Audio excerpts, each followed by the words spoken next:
संत कबीर नगर जिले के बनियाबारी स्थित एक निजी मैरिज हॉल में क्षत्रिय महासभा राजपूत समाज अखंड भारत के द्वारा क्षत्रिय समागम का आयोजन किया गया, जिसमें देश के कोने कोने से आए क्षत्रियों ने अपनी सहभागिता दर्ज कराई। क्षत्रिय समागम में पहुंचे अतिथियों के स्वागत के साथ सभी रक्त वंशजों का संगठन के जिम्मेदारों ने जोरदार स्वागत करते हुए उन्हें फूल मालाओं से लाद दिया।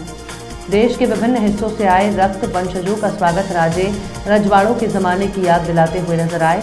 हाथी घोड़ों के साथ नगाड़ों की तेज आवाज और फूलों के हार से आए हुए सभी अतिथियों का संगठन के जिम्मेदारों में शामिल प्रदीप सिंह सिसोदिया, नारायण सिंह, सचिन पाल सिंह समेत तमाम लोगों ने किया। जिले के बनियाबारी स्थित एक निजी मैरिज हॉल में आयोजित ये कार्यक्रम पूरी तरह से अराजनैतिक था, जिसमें किसी भी प्रकार की राजनीति से प्रेरित बात न होकर सिर्फ क्षत्रिय समाज के एकजुटता पर बातें हुई। समागम कार्यक्रम में आए लोगों को हल्दी घाटी की माटी से तिलक करते हुए सभी को सम्मानित भी किया गया। इस दौरान क्षत्रिय समाज ने कद्दावर नेता रहे राजेश सिंह के चित्र पर पुष्प अर्पित कर उन्हें भावभीनी श्रद्धांजलि दी। समागम कार्यक्रम में क्षत्रिय वंशावली के गौरवशाली इतिहास, वंश की कुलदेवी, देवियों और महापुरुषों से संबंधित चित्र गैलरी के माध्यम से रक्त बंधुओं को उनके गौरवशाली अतीत से परिचित कराया गया। कार्यक्रम में मुख्य रूप से स्वामी गांगे हंस, पीसीएस संघ के पूर्व अध्यक्ष बाबा हरिदेव सिंह, पूर्व डीजीपी सुलखान सिंह, पूर्व डीजीपी यशपाल सिंह, निदेशक एनडीडीबी और professor BHU doctor Guru Prasad Singh, Kakori कांड के नायक राम प्रसाद बिस्मिल के भतीजे विजेंद्र सिंह तोमर के अलावा करनी सेना के जिम्मेदारों समेत विभिन्न क्षत्रिय संगठनों से जुड़े लोगों ने अपनी जोरदार उपस्थिति दर्ज कराते हुए समाज के एकता का परिचय दिया। कार्यक्रम आयोजन को लेकर क्षत्रिय महासभा राजपूत समाज अखंड भारत के जिम्मेदारों में से एक श्री नारायण सिंह और पूर्व ब्लॉक प्रमुख नाथनगर दिखपाल पाल ने क्या कुछ कहा, यह सुनते हैं उन्हीं की जुबानी। हर व्यक्ति के लिए अपना न्यौछावर किया है। आज समाज को एकत्र होकर आज जरूरत क्या है उसके अतीत और वर्तमान में चर्चा करने की, इसलिए हम अपने मनीषियों को सुनेंगे और एक सम्मान समारोह है जिसमें 501 लोगों को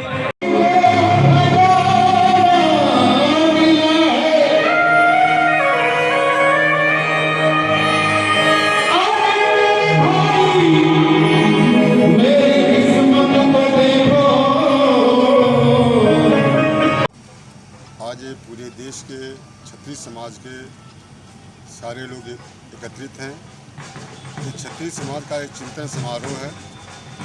चिंतन समारोह में सारे क्षत्रिय समाज के लोग एकत्रित हुए हैं।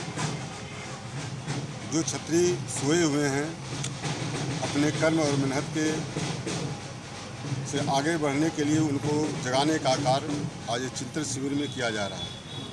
इसका उद्देश्य आज क्षत्रिय समाज जो सर समाज की रक्षा करता है, सबकी सेवा करता है, सबका सहयोग करता है, आज क्षत्रिय समाज सो रहा है, वो अपनी सम्मान की रक्षा करने में असमर्थ दिखाई दे रहा है। ऐसे क्षत्रिय समाज को जगाने के लिए आज ये क्षत्रिय संगम किया गया है और यहाँ पर पूरे देश के कोने कोने से क्षत्रिय समाज के शिरोमणि यहाँ एकत्रित हुए हैं। मैं इस संत कबीर नगर की धरती पर आए हुए सभी क्षत्रिय समाज के जो भी देश के कोने कोने से आए हैं उनका हार्दिक अभिनंदन और स्वागत करते हैं। ये क्षत्रिय समागम का आयोजन किया गया है जिसमें पूरे देश के सभी प्रांतों से, जो हिंदी भाषी प्रांत है, सभी प्रांतों से क्षत्रिय शिरोमणि आए हुए हैं। इस कार्यक्रम का मुख्य जो उद्देश्य है हमारा, यह चिंतन शिविर है। इसमें हम जो है अपने क्षत्रियों के अतीत और वर्तमान पर परिचर्चा करेंगे और अपने विद्वज्जनों से उसका सुझाव लेंगे। इस कार्यक्रम को आयोजित करने का एक उद्देश्य यह था कि जो हमारी युवा पीढ़ी है आज के समय में दिग्भ्रमित है, क्योंकि देश की सरकारें भी हमारे बच्चों की सुधि नहीं ले रही हैं और हमारे बच्चे जो है व्यसन की तरफ जा रहे हैं, अन्य दिशाओं की तरफ जा रहे हैं। तो उनके अंदर एक परिवर्तन लाया जाए, इसके लिए हम लोगों ने एक आर्ट गैलरी का भी यहाँ आयोजन किया है। उस आर्ट गैलरी के माध्यम से जो हमारे जो पूर्वज रहे उनके बारे में हमने उनको बताने का प्रयास किया है कि आप उनसे प्रेरणा लें, कि ताकि उनके बताए हुए चिन्हों पे आप चल सकें और चल करके राष्ट्र का निर्माण कर सकें। क्षत्रिय कभी जातिवादी नहीं रहा। हमने अपनी रियासतों को लगातार कुर्बान किया लोकतंत्र की रक्षा के लिए, लेकिन आज लोकतंत्र में हमारी जो उपेक्षा हो रही है, हमारे बारे में कोई भी सरकार हमारे बारे में सुधि नहीं ले रही है। छोटे छोटे जातीय संगठन वो हमारे ही नेताओं के, हमारे ही अतीत के लोगों के, हमारे ही राजाओं का नाम लेकर के वो संगठित हो गए। राजा सुहेल देव जिसका जीता जागता उदाहरण है वो हमारे ही वंशज थे, उनका नाम लेकर के कुछ लोग एकत्र हो गए। लेकिन आज क्या कारण है कि हमारा क्षत्रिय समाज, जो कि हमारे महाराणा प्रताप जी, उन्होंने अपने घास की रोटी खाना पसंद किया लेकिन अपने सिद्धांतों से समझौता नहीं किया।